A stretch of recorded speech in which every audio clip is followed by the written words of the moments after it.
I'm the guy who escorts him in there. I lead him in to worship that false god.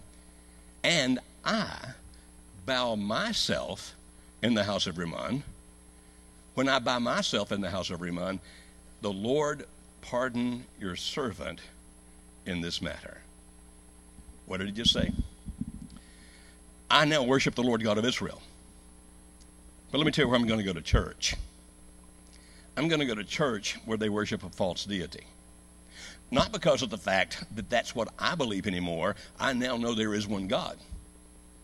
I'm going to go there because the king I serve, that's where he worships, and I'm the one who escorts him there. I'm going to take him there. And when I go in, I am going to be respectful to his religion.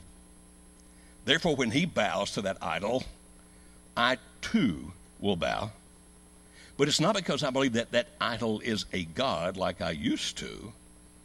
It's because I have great respect for my master, the king, and I'm going to show great respect to his religion.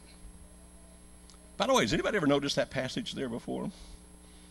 It seems to be one of those verses that people somehow forget. I have heard all of my life sermons about Naaman had to dip 7 times. Anybody heard those sermons?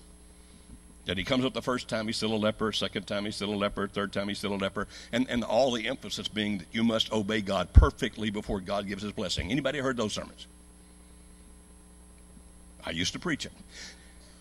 And somehow we skipped the very next thing where he said, I'm going to go to the wrong church and worship the wrong God. Not worship, where they worship the wrong God, not me. But I'm going to go out of respect to my king. Now, how in the world is a prophet going to respond to that? So look at the next verse. And so at the part, he said, he, being Elisha, the prophet, said to him, go in peace. What? Go in peace. Go where? Well, he just told him where he was going. I'm going to go into that temple where they worship that false god. Go in peace. This is the same prophet who wouldn't take any money from him, even though he could have, but he did that to show him that God is the God of all gods, to make sure this guy really got the message. And he says, okay, you can do that. Be at peace. Don't worry about it. Is this contrary to any of the things that any of you guys were taught at some point? Like that God would zap you straight into hell if you did that? I actually had people have chastised me many, many years ago because I would speak for other churches than the churches of Christ. I mean, where they worshiped God, where they believed in Jesus, where they actually believed that Jesus was Lord. And I was told, you can't go there because they're not just like us. Therefore, if you go there, you don't fit. And I've actually had people say nasty things about me because I would go speak for churches other than our particular group. Yet, those are still Christians. Those are people who do love God and who follow as best they understand. You say, do they understand perfectly? Who does? I certainly don't. I learn new things every year. You can teach an old dog new tricks. I learn every year. Do you? And so, no, I've never spoken for any group that understood it perfectly. I've spoken to many groups that thought they understood it perfectly, but never one that actually did. Here's what he said. What really matters here, it's okay to show respect to other people for their religion. Did you see that? Even when they worship a God that is a God that's not a God at all. It is okay to show respect for their religion. So could a Christian then show respect to a Muslim who worships Allah rather than the God we understand? Could a Christian show respect then to a Hindu? Could a Christian show respect to an agnostic or an atheist? I look at this passage and go, I can be very strong about what I believe, but I can show respect to the beliefs of others. And what would God say to me? Go in peace. Isn't it interesting? Now, you might be thinking, okay, boy, now you're a heretic. If that's what you choose to believe, I'll treat you with respect. But I know that my God is bigger than any of us, and that my God does want me to worship him above all. But that I can treat the others with respect, even if I believe that the God they worship is no God at all. As a matter of fact, it is through that respect that some great things may happen. May I illustrate? Gentlemen, go back to verse 1 or 2, somewhere in there, where we read about that servant girl, okay? And that's where I'm going to end. I'm going to show you the point here. If somebody came and raided your country and kidnapped you and took you back and made you a slave, how happy would you be? Not at all? Now, I know some of the teenagers are thinking, it'd be better than what I have now. But it wasn't. It really wasn't.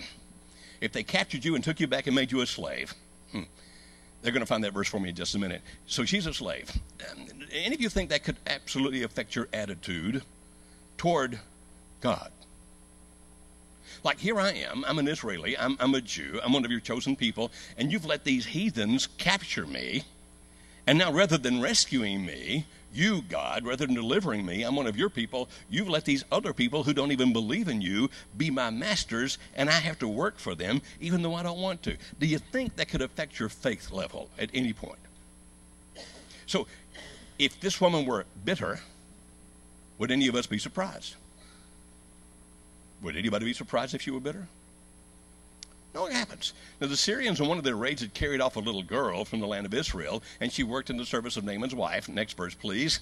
She said to her mistress, would that my Lord were with the prophet who is in Samaria, he would cure him of his leprosy. This woman, even though she had been captured, even though by human standards, had every right to be angry and upset and mad at God, instead still talks about what God can do. To the man who had captured her, to the man who now owns her, to the slave master. Now, there's no indication he's an evil or bad slave master. There's no indication he's treating her badly. But what she says is, I know somebody that can heal you of your leprosy.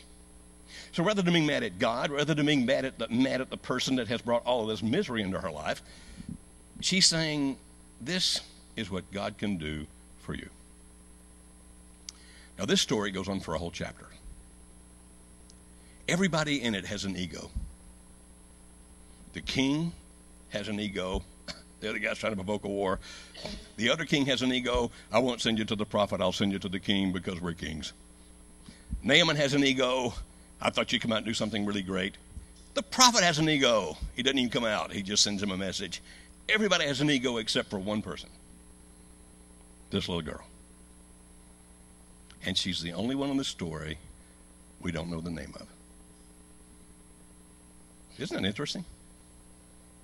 I mean, God could have told us her name if God had chosen to do so. But for whatever reason, he didn't. He just didn't tell us her name. So she's this anonymous little girl that sets up the whole story. And all these wondrous things that happened because of God happened because an anonymous little girl said, you know what? There's somebody who can help you. And she set into play a series of events which we still talk about centuries and centuries later. You know the hero of this chapter? It's that little girl that nobody will ever know except God. Paul Faulkner, very famous guy. I once spoke in chapel at Abilene. It tended to go well. Out of the 4,000 there, 4 of them gave me a standing ovation. Paul and I went to lunch shortly thereafter. He said nice things about the speech I made, which made me feel good because he's a very famous guy. And then he said, you realize that when we finally get to heaven, that people like you and me are going to be on the outer rings looking at all the people closer to God that he embraces that nobody's ever heard of. Because they're the people who've been doing so much good without fanfare, with no fireworks, no meteor showers, no great miracles. They just kept telling the story and led people to make decisions that changed their lives. Even when they didn't know what to tell them, they knew who did. And they'd say, you need to go see John. And by doing that, they have led to the changes of lives, and none of us know who they are, but I'll guarantee you that God does. And so, Joe, when people like you and me, who've had a little bit of notoriety, when we get to heaven, we're going to be in the outer rings looking over those people's heads because the Lord's going to have them close, and they will be cheering those people because they're the ones who've really made all the difference in the world. Yeah, Paul, you were right. It may be a little girl, a little boy, maybe a teenager who right now in Honduras is saying something to somebody that will lead them to someplace else that will change their world and change their life forever. And the teenager may never even remember the conversation, but they did it because of who they are and where they are, and whether they remember the words they say or not, the person they spoke to will. And God does. And when finally they get to heaven, God will say, come here. You see that whole group over there? They're here because of what you said in Honduras in 2013 in the month of July. You did good. So what's the message? Say it to anybody and everybody rather than complaining and griping because God hasn't given us what we wanted. Because we think we should be the king and not the slave. Because we think we should have the fireworks and not the whisper. Just keep saying it to everybody, anywhere, anytime you can. Hey, there's somebody who can help you. And if you don't know how to give them the help, you take them to the person who does. Hey, there's a prophet in Samaria. He can help you. There's John. He'll listen. He'll care. He can help you. There's Dwight. Whomever. You follow? And while he's still not writing books like he did back then, if he did, well, he is writing a book. It's just not one we're going to see until the last day. And in that book, there will your name, big circle, yellow overline, and God will tell you what you did. Wouldn't that be great? But it means you got to be telling people. And even if nobody on the earth knows your name, God will. So there's your challenge for this week. Tell somebody. If we can help you, make your need known by coming to the front while we stand and sing. Just as I am without one plea, but that thy blood washes